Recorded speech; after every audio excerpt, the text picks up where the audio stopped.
Today's guest is a phenomenal gospel music entertainer, singer, songwriter, music producer, the Valyncia Jennings.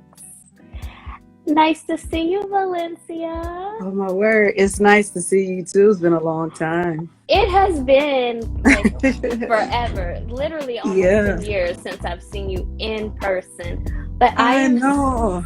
so happy that you joined me today. Thank you so much. We've been working, trying to figure this all out, and finally, it's happening. You are Yeah. here. But listen, you're a pretty busy person. So, hey, what's up, Amir Jr.? You're a pretty busy person. And so it's not like, it doesn't go without saying that your schedule was crazy. It's been crazy. I know you were in Atlanta, Stellars, Double Ward, like you've been everywhere doing a lot. Yeah.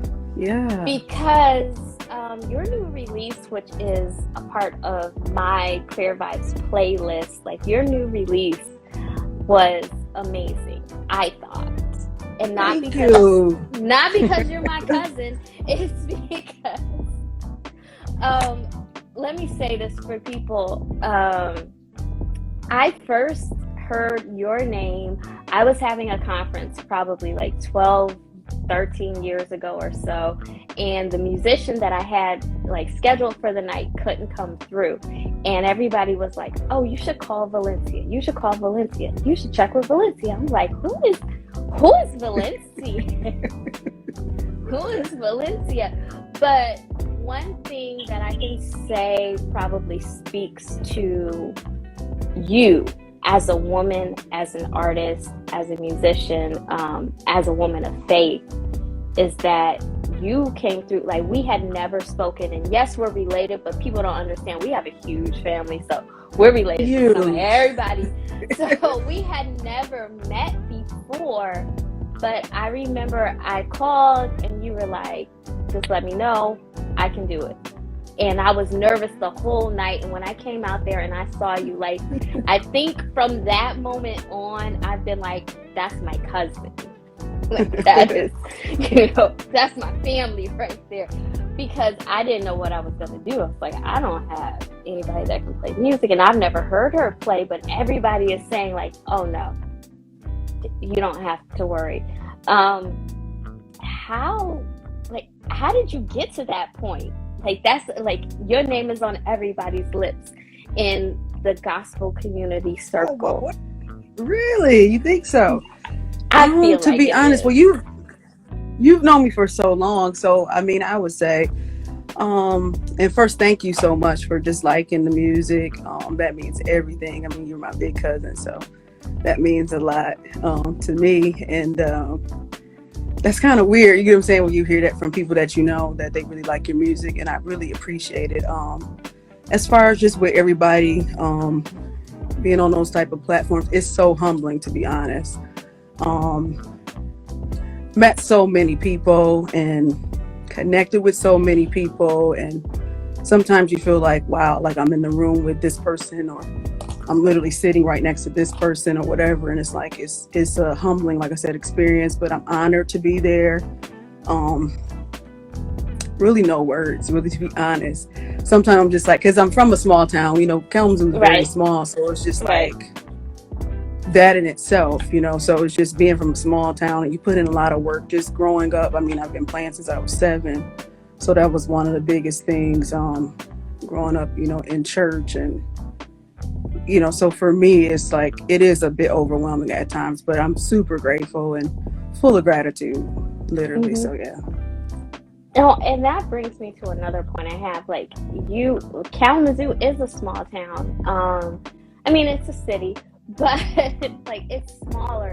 And I've always wondered, because like, I see your potential, like I see like the gifts that you have in it. I always wanted to ask you, like, why stay in Kalamazoo? Like, what, like, you could do so much more, but what connects you to Kalamazoo?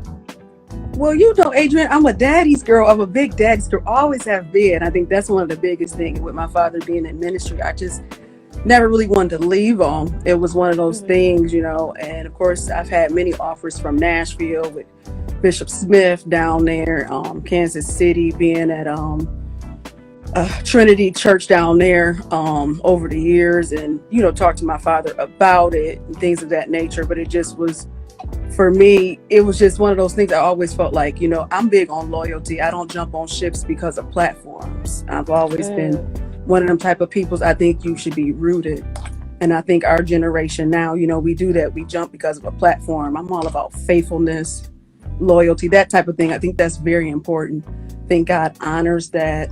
And I'm sure my time will come eventually, but I just wanted to write it out kind of with my dad, to be honest. So yeah, that's one of the reasons I'm a big, again, I love my mom too, just as equal. So yeah, but my dad is just, that's probably why the ministry. No, and that's a blessing. Like, God honors that, like honoring our mother and father. God honors that for sure.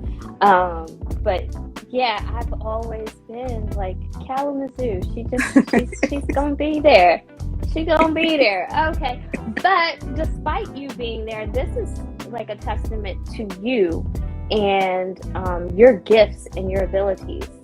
Not only as a gospel music artist, as a producer, as a songwriter, as a woman of God, but like your name is still being spoken in those rooms. And that's something that I think is important for young women, because people feel like, I've got to go to New York, I got to go to LA, I got to go to Atlanta, I got to go do these things to be in these rooms. But that's why I did this show, like #NoCompromise. Like, that's one thing I will say I love about you, Valyncia, is like, she don't care, whatever, we gonna be in the zoo and keep doing it. But God is still opening doors, and he is making room for you. And I feel like the sky is the limit. But really, what would you tell other young women who are like in a smaller town and they feel like, oh yeah, I have these gifts, I have these capabilities, I have all of this, but they're saying I gotta leave? Absolutely. I think it all depends on your situation. Again, my family is very close as well. All of us, my siblings and I, my parents were a very knit family. So that's one of those things. I think you have to do what's right for you and whatever God is calling you to do. I mean, I think, of course, you want to pray about it and make sure it's the right fit for you. I think that's important. I think what I learned over the years, I used to be really gung-ho about moving and stuff like that. Like I feel like I had, I felt like I fit in Atlanta or something like that. You get what I'm saying? So I want to just get to Atlanta. Now you're in Atlanta. So it's like, or I felt like I fit in LA. You feel like that. And then it's like God was just teaching me a lot of times, it's not where you are geographically. You get what I'm saying? It's not, I'm the God of every city. I'm the God of the United States as well as internationally. It doesn't matter where you are. I will find you no matter where you are. I think that's what we kind of get, stuck on sometimes. It's like, I gotta, go and do this. So I will always tell people, stick with your beliefs, be firm with who you are, know who you are, be authentic. Don't move too fast, and just always just take it in stride. And I think that's important, because sometimes you can go places and you might not fit in, or they might not embrace you or whatever that is. And then you have to come back, and that's fine. You can always come back, but just know who you are and make sure it's a good fit, because sometimes you get to places and they're not exactly what you expect them to be. And you got to come back, or, and that's okay. I mean, it's part of, maturing and growing. So, but I would just say, always trust your instincts and, have good wisdom, wise counsel around you. I think that's important. Yeah, I think that's definitely important. Like, good wisdom, wise counsel. Let's talk about the beginning. Like, how did you get into this whole, like, you are a gospel artist. Was that always your dream? Absolutely not. Because for me, growing up, of course, I love Yolanda Adams. I literally breathe Yolanda. It was like I grew up. My sister liked Vanessa Bill Armstrong, and I love Yolanda Adams. And I just thought I was like Yolanda for some reason. And but I never really wanted to be a singer or anything like that. For me, it was more, I just love music. So that was more my vein. I didn't want to necessarily be an artist. I started writing probably about when I was about 21, somewhere in there. And that's kind of where I started singing more in church. I didn't even start singing in church at probably like 23. And I think that was when I was at Pastor Stokes' church, Sean and John Stokes, and they asked me to sing one time, and I started singing, like helping them out. And it was just like, oh, I guess I can sing a little bit. So it was one of those things. So it was never my dream to really be singing and stuff like that. No, it wasn't. But I wanted to always be a player and be, intricate with music, but never to be an artist. No. But listen, like you have, if you've never been in a worship service with Valyncia, like you have the ability to usher in the Holy Spirit into the room, which is so amazing. Like that's why I love your music. I love listening to your music. Because I feel like no, I know this is coming from a pure place. Like this, I can listen to and vibe off of. How did it get to that point? Like how did music and singing in the church and playing, like how did that I guess further develop your relationship with Christ? Well, for me, I will say this. I'm really big into prayer, and so prime example, Without You. I'll never forget when I wrote that song. I was sitting in the center of my church. I would go sometimes to church, literally by myself, and just pray for hours. And I was sitting in the center of the church, and I just could hear the chorus line. It was just so powerful in that moment. And like the song just came to me, and I just began to sing it over and over. Then I just remember getting up, going to the keyboard and playing it. And so a lot of the songs that birthed through me is through prayer, to be honest. And that's how I know that they're pure, because it's like, it's not of myself in any type of way. It never is. It's God just breathes that into me to be able to just say, I don't want to go anywhere. I don't want to be anywhere without you. And it was just like so powerful. I remember it literally like it was yesterday. And it was just like, wow. So it's like, for me, I think you have to have a really deep relationship with God and know him and hear from him. And he will begin to download certain things to you where the sky's the limit, because I know it's not me. That's the thing. I never get beyond myself. I know it's not me. It's all God. Because when I hear it, sometimes I can be in my bed, sleep, and I can hear Awesome or Without You, and I just cry myself. And that's the thing. Your gift should work on you. It's one thing for it to work for others, but your gift should always work on you. And if it can make you cry, you get what I'm saying? If it can break you down, and cause you to get a breakthrough just off of what you've done, what God has worked through you, it's just like, wow. It's like sometimes like, it's no way that I wrote Awesome. It's no way I wrote Without You. But it's like, it's the Lord, it's all God. And I'm just grateful for the gift. But just knowing him and seeking his face, he unfolds the mysteries and he unfolds the lyrics for me, and they come out, and I'm just so grateful, because it's definitely not me, it's all God, so he gets all the credit. Yes, for sure, definitely. So being a producer, how did you get into producing? So you were already a musician, you play the keys, you sing, you songwrite, producing. That's a whole other beast. And you do it all. And I want to say, just from my perspective, it seems like you do it seamlessly. Like, she does it all. Like, she can do, I tell people about my cousin, like, she can do whatever. Like, what do you mean? She could do it all. But how did you get into producing, and how did you develop a love for producing? So that came about basically just being around a lot of people who produce, to be honest. Of course, I played the keys, so that was a big monumental piece for me. And then I had to kind of put the pieces together, and I talked to a couple of top producers in the industry, and they helped me out tremendously. Kevin and Aaron have been amazing for me, where I can talk to them anytime I want to, or call them up, and they'll tell me exactly what I need or what I should do. And then in this process, I've linked up with a couple producers as well, and they've helped me tremendously as well. Like, for example, with Crossover, Sean Williams was, he's phenomenal young producer, emerging. And, when you collaborate with people, you learn things from them their perspective and vice versa. But it's just like I hear certain things and I know what I want in my music, so I'm able to articulate that, to anybody, and I'm able to play it out typically as well, with Cliff Johnson. And so that's how it kind of materializes for me. And then, I know who I want to play on my records. I just do.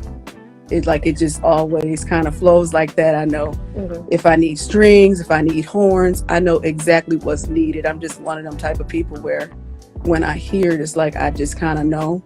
And then I'm really big on vocals, so I arrange all my background vocals on all my records. So that's the kicker. I really put a lot of emphasis with the BGVs and stuff like that, and it kind of comes together. But that's been a process. And then just learning the DAWs, learning, and that what I'm talking about, that's Pro Tools and Logic, things of that nature. Okay. I don't know if you know what I'm talking about when I say that, but just learning that type of stuff, to be able to record that type of stuff, to be able to have my mics placed right, stuff like that when I do have sessions. And I'll bring in engineers. I learn from them sometimes, and that's helped me be a better producer too. So I'm very grateful for collaborating with so many great people, and then the great producers who've been doing it forever. And I mean, Kevin and Aaron have been like big brothers, uncles to me. So it's been great to just kind of pick their brains, to be honest. Do you ever feel intimidated, like working with so many different?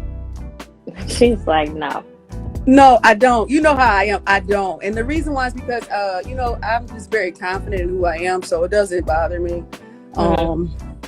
I know what I want. And so I stick to my guns. That's very important because it's a male dominated, industry. And so they want you to change a lot of things. I've dealt with that the last couple of years, actually.